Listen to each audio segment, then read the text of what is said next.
Hello friend, तो फिर से आपका स्वागत है हमारे YouTube channel student helping classes में। और आज हम कोशिका का मोस्ट इम्पॉर्टेंट ऑब्जेक्टिव लेकर आए हैं, जो हर एक साल करीब करीब आता ही है। हर एक एग्ज़ाम में आपको बायोलॉजी के कोशिका चैप्टर से पढ़ने को मिलेगा। तो हम इस बार ज़्यादा क्वेश्चन नहीं, बस 20 को क्वेश्चन है, तो आप लोग पूरा वीडियो में बने रहिएगा। देखिए, पहला क्वेश्चन क्या है कि कोशिका की खोज किसने किया था। तो कोशिका का खोज किसने किया था? ऑप्शन ए में है न्यूटन, बी में है रॉबर्ट हुक, सी में है डार्विन और डी में है मेंडल। तो इसका सही आंसर हो जाएगा रॉबर्ट हुक, यानी कि इसका सही हो जाएगा बी, क्योंकि कोशिका का खोज रॉबर्ट हुक किए थे। कब किए थे? लगभग 1665 ईस्वी में किए थे। 1665 ईस्वी में कोशिका का खोज किए थे। तो चलिए अब हम चलते हैं सेकंड क्वेश्चन कि कोशिका का नियंत्रण केंद्र किसे कहा जाता है। यानी कि कोशिका का नियंत्रण केंद्र किसे कहा जाता है। तो ऑप्शन ए में है कोशिका झिल्ली, ऑप्शन बी में है कोशिका द्रव्य, ऑप्शन सी में है केंद्रक और ऑप्शन डी में है माइटोकॉन्ड्रिया। तो इसका सही आंसर हो जाएगा सी, केंद्रक। इसका सही आंसर कौन हो जाएगा? सी, यानी कि केंद्रक, क्योंकि केंद्रक को हम लोग क्या बोलते हैं? कोशिका का मस्तिष्क बोलते हैं। तो इसका सही आंसर हो जाएगा केंद्रक। माइटोकॉन्ड्रिया को क्या बोलते हैं? The power house of cell, यानी कि कोशिका का ऊर्जा गृह के नाम से किसको जानते हैं? माइटोकॉन्ड्रिया को। तो इसका सही आंसर कहा जाएगा केंद्रक। तो आइए अब तीसरा क्वेश्चन है कोशिका का ऊर्जा गृह यानी कि पावर हाउस ऑफ सेल किसे कहते हैं। यह क्वेश्चन का आंसर हम आप लोग को अभी बताएं कि कोशिका का ऊर्जा गृह किसको कहा जाता है? माइटोकॉन्ड्रिया के। तो कोशिका का ऊर्जा गृह किसे कहा जाता है? माइटोकॉन्ड्रिया के। हम अभी आप लोग को बताएं राइबोसोम को क्या कहा जाता है। राइबोसोम को कहा जाता है प्रोटीन की फैक्ट्री, लाइसोसोम को कहा जाता है आत्महत्या की थैली और गोल्जी काय को यातायात प्रबंधक। तो इस क्वेश्चन का सही आंसर कौन हो जाएगा? माइटोकॉन्ड्रिया। तो चलिए अब चौथा क्वेश्चन देखिए कि पौध कोशिका में कौन सा भाग पाया जाता है जो जंतु कोशिका में नहीं पाया जाता है। जंतु कोशिका में नहीं पाया जाता है, यानी कि पौधे के कोशिका में कौन सा भाग है जो जंतु कोशिका में नहीं पाया जाता है। जैसे केंद्रक, तो केंद्रक दोनों में पाया जाता है, कोशिका झिल्ली दोनों में पाया जाता है, कोशिका द्रव्य दोनों में पाया जाता है। तो इसका सही आंसर कौन हो जाएगा? कोशिका भित्ति। जो कोशिका भित्ति कब केवल पादप में ही पाया जाता है। और कोशिका भित्ति का निर्माण कब होता है? जब कोशिका झिल्ली जब कोशिका झिल्ली क्या होता है पूरी तरह से। इसका सही आंसर कौन हो जाएगा? ये कोशिका झिल्ली जब पूरी तरह से मृत हो जाता है तो किसका निर्माण होता है? कोशिका भित्ति का। तो इसका आंसर हो जाएगा सी। तो आइए अब पांचवा क्वेश्चन बोलो कि प्रोटीन का निर्माण कहाँ होता है। तो इस क्वेश्चन का आंसर हम अभी आप लोग को ही बता दिए कि प्रोटीन की फैक्ट्री किसको बोलते हैं। ऑप्शन ए में है राइबोसोम, बी में है केंद्रक, सी में माइटोकॉन्ड्रिया और डी में है वैक्यूल। तो इसका सही आंसर कौन हो जाएगा? राइबोसोम। इसका सही आंसर कौन हो जाएगा? राइबोसोम, क्योंकि राइबोसोम को हम लोग क्या बोलते हैं? प्रोटीन की फैक्ट्री बोलते हैं। तो क्या आप लोग समझे राइबोसोम को क्या बोला जाता है? प्रोटीन की फैक्ट्री बोला जाता है राइबोसोम के। तो अब हम चलते हैं आगे क्वेश्चन देखिए। 6 क्वेश्चन देखिए कि कोशिका का तरल भाग क्या कहलाता है। जो कोशिका आप लोग पढ़े होंगे कि कोशिका कितने भागों से मिलकर बना है। तो कोशिका लगभग 3 भागों से बना है। कोशिका कितने भागों से मिलकर बना है? तो कोशिका 3 भागों से मिलकर बना है। कौन कौन? पहले कोशिका झिल्ली, कोशिका द्रव्य और केंद्रक। तो कोशिका का तरल भाग को क्या कहा जाता है? तो इसका सही आंसर हो जाएगा ऑप्शन नंबर ए, कोशिका द्रव्य कहते हैं। उसके तरल भाग को क्या कहते हैं? कोशिका द्रव्य कहते हैं। तो अब चलिए क्वेश्चन नंबर 7 देखिए, पौधा कोशिका में भोजन बनाने वाले कोशिकांग कौन सा है। तो पेड़ पौधों में भोजन कहाँ पे बनता है? जो इसको हम लोग किचन बोलते हैं, पेड़ पौधों का किचन। देखिए, क्लोरोप्लास्ट, बी में है माइटोकॉन्ड्रिया, सी में है राइबोसोम और डी में है लाइसोसोम। तो देखिए, कोशिका का किचन हम लोग किसको बोलते हैं? क्लोरोप्लास्ट का। तो इसका सही आंसर हो जाएगा ए, क्योंकि माइटोकॉन्ड्रिया को क्या बोलते हैं? ऊर्जा गृह। राइबोसोम को क्या बोलते हैं? प्रोटीन की फैक्ट्री। और लाइसोसोम को क्या बोलते हैं? आत्महत्या की थैली। तो इस क्वेश्चन का आंसर कौन हो जाएगा? क्लोरोप्लास्ट। और ये क्लोरोप्लास्ट हरित लवक का एक भाग है। तो चलिए आप लोग को 7वां क्वेश्चन समझे। तो अब हम लोग क्वेश्चन चलेंगे कौन 8वां क्वेश्चन। 8 क्वेश्चन में लिखा है कि कोशिका का सबसे बाहरी आवरण को क्या कहते हैं। कोशिका के सबसे बाहरी आवरण को क्या कहते हैं। तो इसके हम पहले बताएं कि कोशिका कितने भागों से मिलकर बना है। तो कोशिका 3 भागों से मिलकर बना है। कौन कौन। सबसे पहले आता है कोशिका झिल्ली, उसके बाद आता है कोशिका द्रव, और उसके बाद आता है क्या केंद्रक। तो सबसे बाहरी का आवरण क्या हो जाएगा कोशिका झिल्ली। तो इस क्वेश्चन का सही आंसर कौन हो जाएगा बी। तो चलिए आगे क्वेश्चन आते हैं 9वां क्वेश्चन देखिए कि मानव शरीर की सबसे छोटी संरचनात्मक एवं क्रियात्मक इकाई को क्या कहा जाता है। क्वेश्चन है कि मानव शरीर की सबसे छोटी रचनात्मक एवं क्रियात्मक इकाई को क्या कहा जाता है। ऑप्शन ए में है ऊतक, बी में है अंग, और सी में है कोशिका, और डी में है तंत्र। तो देखिए इस क्वेश्चन का सही आंसर क्या हो जाएगा। तो इस क्वेश्चन का सही आंसर हो जाएगा कोशिका।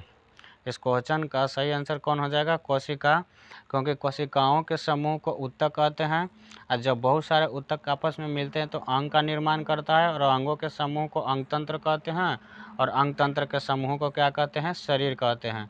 तो इस क्वेश्चन का आंसर क्या हो जाएगा कोशिका। तो ये क्वेश्चन आप लोग याद रखिएगा कि मानव के शरीर के छोड़िए किसी भी जीव के शरीर के सबसे छोटी एवं क्रियात्मक इकाई को क्या कहते हैं तो कोशिका कहते हैं। क्वेश्चन नंबर चलते हैं 10। कोशिका सिद्धांत किसने प्रस्तुत किया था, यानी कि कोशिका का सिद्धांत कौन दिए थे। पहला है ऑप्शन ए में स्लाइडन एवं स्वान, दूसरा रॉबर्ट हुक, और सी है डार्विन, और डी में है न्यूटन। तो इस क्वेश्चन का सही आंसर कौन हो जाएगा स्लाइडन एवं स्वान दिए थे कोशिका सिद्धांत। कब दिए थे 1838 से लेके 1839 ईस्वी के बीच में क्या दिए थे कोशिका का सिद्धांत दिए थे स्लाइडन एवं स्वान दिए थे। तो चलिए आगे क्वेश्चन देखते हैं। कोशिका का आत्महत्या की थैली किसे कहा जाता है। इस क्वेश्चन को हम आपको पहले ही बता दिए हैं कि कोशिका का आत्मघाती थैला किसको कहा जाता है। तो ये बोला जाता है लाइसोसोम को। इसे हम लोग आत्महत्या की थैली बोलते हैं, कोशिका का एटम बम बोलते हैं, किसको बोलते हैं लाइसोसोम को। तो चलिए अब आगे क्वेश्चन देखते हैं 12। डीएनए मुख्य रूप से कहाँ पाया जाता है। तो देखिए अगर डीएनए मुख्य रूप से ऐसे डीएनए का फुल फॉर्म क्या होता है डीऑक्सी राइबो न्यूक्लिक एसिड। क्या होता है डीऑक्सी राइबो न्यूक्लिक एसिड। और डीएनए मुख्य रूप से 3 चीज़ में पाया जाता है। जैसे पहला होता है केंद्रक, दूसरा होता है माइटोकॉन्ड्रिया, और तीसरा होता है लवक। ये तीनों का क्या होता है ना कि अपना खुद का डीएनए पाया जाता है, लेकिन यहाँ मुख्य रूप से किस में पाया जाता है तो मुख्य रूप से माना जाता है किसको केंद्रक को। मुख्य रूप से किसको माना जाता है केंद्रक को में क्या होता है डीएनए पाया जाता है। चलिए अब क्वेश्चन नंबर देखते हैं 13 क्वेश्चन नंबर देखते हैं कि कोशिका में हरित वर्ण कहाँ पाया जाता है। माइटोकॉन्ड्रिया में, क्लोरोप्लास्ट में, राइबोसोम में, लाइसोसोम में। तो पौधा जो कोशिका होता है पौधा के उसमें हरित वर्ण कहाँ पाया जाता है। तो इस क्वेश्चन का आंसर हो जाएगा क्या क्लोरोप्लास्ट। ये कहाँ पाया जाता है क्लोरोप्लास्ट में। इसका आंसर हो जाएगा बी। तो चलिए अब चलते हैं आगे क्वेश्चन पे कि कोशिका झिल्ली किस प्रकार की होती है। पूर्ण परागमय, अपरागमय, चयनात्मक परागमय, इनमें से कोई नहीं। तो इसका सही आंसर हो जाएगा क्या चयनात्मक परागमय, यानी कि इसका सही आंसर हो जाएगा सी। क्योंकि कोशिका झिल्ली को हम लोग सेल मेम्ब्रेन भी बोलते हैं, इसको अर्ध परागमय झिल्ली भी बोला जाता है, और इसको चयनात्मक झिल्ली के रूप में भी जानते हैं, क्योंकि ये हमारे शरीर में हानिकारक पदार्थों को चयन करने का कार्य भी करता है। तो चलिए अगर ये क्वेश्चन आप लोग को समझ में आया तो चलिए अब अगला क्वेश्चन चलते हैं 15 नंबर। 15 नंबर के क्वेश्चन में है कि कोशिका का अध्ययन किस विज्ञान के अंतर्गत किया जाता है। तो इसको हम लोग बोलते हैं साइटोलॉजी, यानी कि साइटोलॉजी कोशिका विज्ञान। क्योंकि कोशिका के अध्ययन कर रहे हैं तो हम लोग क्या रखेंगे याद कोशिका विज्ञान। लेकिन कोशिका विज्ञान तो हर एक इंसान याद कर लेता है, लेकिन इसका इंग्लिश वर्ड याद रखिएगा क्या बोलते हैं साइटोलॉजी। क्योंकि साइटो का मतलब होता है कोशिका, तो कोशिका के अध्ययन को क्या बोला जाता है साइटोलॉजी। तो चलिए आगे क्वेश्चन देखते हैं। जंतु कोशिका में सामान्यतः कौन सा भाग नहीं पाया जाता है। इस क्वेश्चन का आंसर हम पहले भी आप लोग को बताएं कि जंतु कोशिका में कोशिका झिल्ली होता है, केंद्रक भी होता है, कोशिका द्रव भी होता है, लेकिन इसका ऑप्शन सी में क्या दिया है, कोशिका भित्ति। ये केवल किस में पाया जाता है, पादप में। ये केवल किस में पाया जाता है, पादप कोशिका में ये केवल पाया जाता है। तो ये इसका आंसर कौन हो जाएगा, कोशिका भित्ति। चलिए अब हम आगे क्वेश्चन देखते हैं। क्वेश्चन नंबर 17 कि कोशिका में पदार्थों के पैकिंग और स्राव का कार्य कौन करता है। यानी कि कोशिका में पदार्थों के पैकिंग और स्राव का कार्य कौन करता है। तो पहला है गोल्जी का, दूसरा है राइबोसोम, सी में है केंद्रक और डी में है वैक्यूल। तो इसका सही आंसर कौन हो जाएगा, गोल्जी का, क्योंकि पैकिंग करने का काम कौन करता है, गोल्जी का। और गोल्जी का को क्या बोला जाता है, यातायात की थैली बोला जाता है किसको, गोल्जी का को। तो आप लोग 17 नंबर क्वेश्चन समझे कि कोशिका में पदार्थों के पैकिंग और स्राव का कार्य कौन करता है, या फिर एक स्थान से दूसरे स्थान तक ले जाने का कार्य कौन करता है, तो गोल्जी का। गोल्जी का के खोज कौन किए थे, कैमिलो गोल्जी। तो चलिए अब क्वेश्चन नंबर 18 देखते हैं। कोशिका सिद्धांत में किस वैज्ञानिक का योगदान नहीं है, स्लाइडेन, स्वान, बिरचो, न्यूटन। तो देखिए आप लोग को पता होगा कि जो इसमें तो आप लोग को पता होगा कि स्लाइडेन एवं स्वान ने कोशिका सिद्धांत दिए थे और बिरचो ने भी कुछ कुछ बात बोले थे, लेकिन इनका इस क्वेश्चन का सही आंसर क्या हो जाएगा, न्यूटन। क्योंकि न्यूटन क्या पढ़ा, मतलब न्यूटन किनका पिता है, फिजिक्स का। किस चीज़ का, फिजिक्स का। तो न्यूटन बायोलॉजी में और कोशिका सिद्धांत में कोई योगदान नहीं दिया, तो इसका आंसर कौन हो जाएगा, न्यूटन। अब चलिए अगला क्वेश्चन देखते हैं कि कोशिका विभाजन के समय गुणसूत्र कहाँ दिखाई देते हैं। तो अब पहले ही आप लोग को हम बताएं कि गुणसूत्र कहाँ पाया जाता है, यानी कि डीएनए कहाँ पाया जाता है, तो केंद्रक में। तो गुणसूत्र भी कहाँ पाया जाएगा, केंद्रक में। तो इस क्वेश्चन का सही जवाब कौन हो जाएगा, बी, केंद्रक में। तो चलिए अगला क्वेश्चन देखते हैं। मानव शरीर की सबसे लंबी कोशिका कौन है। मानव शरीर की सबसे लंबी कोशिका कौन है। ए में है रक्त कोशिका, बी में है तंत्रिका कोशिका, सी में है मांसपेशी कोशिका और डी में है त्वचा कोशिका। तो मानव शरीर की सबसे लंबी कोशिका कौन होता है, तंत्रिका कोशिका। कौन होता है, सब तंत्रिका कोशिका। और मानव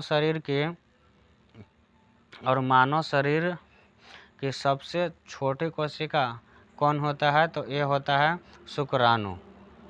क्या होता है, शुक्राणु। और सबसे बड़ी कौन होता है, अंडाणु। कौन होता है, अंडाणु। तो ये याद रखिएगा, सबसे छोटे शुक्राणु, सबसे बड़ी अंडाणु और सबसे लंबे तंत्रिका।